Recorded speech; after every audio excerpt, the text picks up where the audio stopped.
Okay, welcome back, and I want to share what habits of broke, poor artists you need to avoid at all costs, all right? And this is maybe even while you're trying to grow your income, but also when you start to make money.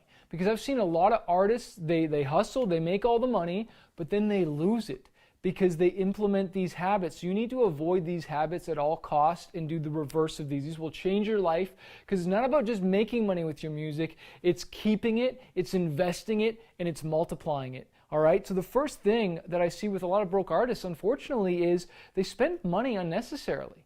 And that's where they get a new guitar when they don't need it. They get a new sampler if they don't really need it. They get new clothes, or they buy a new laptop. I was almost at my laptop right here, and I almost bought a new one just because the hard drive was getting full, when really I needed to organize my files, and I just bought a new hard drive. I spent, I think, $300 getting a bigger hard drive, replaced it, instead of spending thousands on a new one. And guess what? I'm still cranking out songs. I'm still doing great stuff. So, and that could be the same thing with your studio and whatnot. And I'm not trying to tell you to be cheap or what, but I'm trying to tell you to be thrifty and invest in things that are going to make you money. All right? Rich artists do the opposite of this, and they spend money, whether it's getting their songs done or marketing and things that make the money. That's what I want you spending your money on. Number two is they take advice from broke artists. All right, I hear it all the time. They go and ask their broke friend who is not successful, and they get information from the wrong person. All right, humble yourself. Go talk to someone, even if you idolize them or you judge them or whatnot. Instead of doing that, look up to them and ask them for help.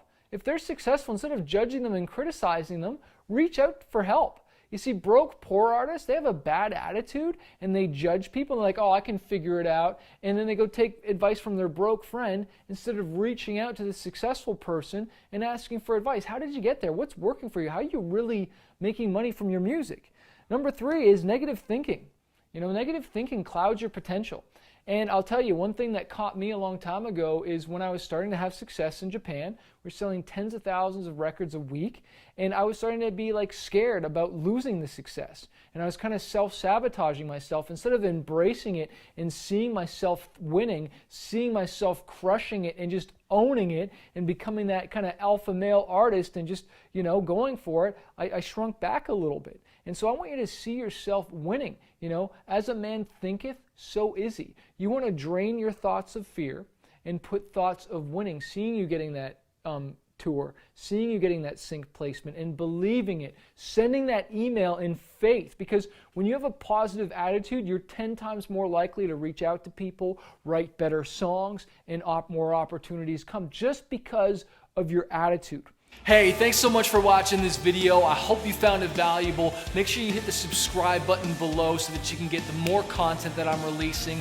Also, if you're a struggling artist and you're just trying to figure out this music industry, you want to go full-time with your music, you want to get noticed on social media, or learn how to launch an album, an EP, or just get your music more marketed out there, I want to encourage you to check out my coaching program called Fanbase University. Every single month, I jump on the phone 2 times with my students and I coach them and I teach them how to market their music, how to get noticed, how to handle booking agents, record labels, and just get their music out there. Also, you get access to exclusive training, you get interviews with music industry professionals. If you want to find out more and not do this on your own, not struggle, because I've wasted thousands of dollars on my career and now I want to coach other artists. Check out my program, fanbaseuniversity.com, or click the link below to find out more info.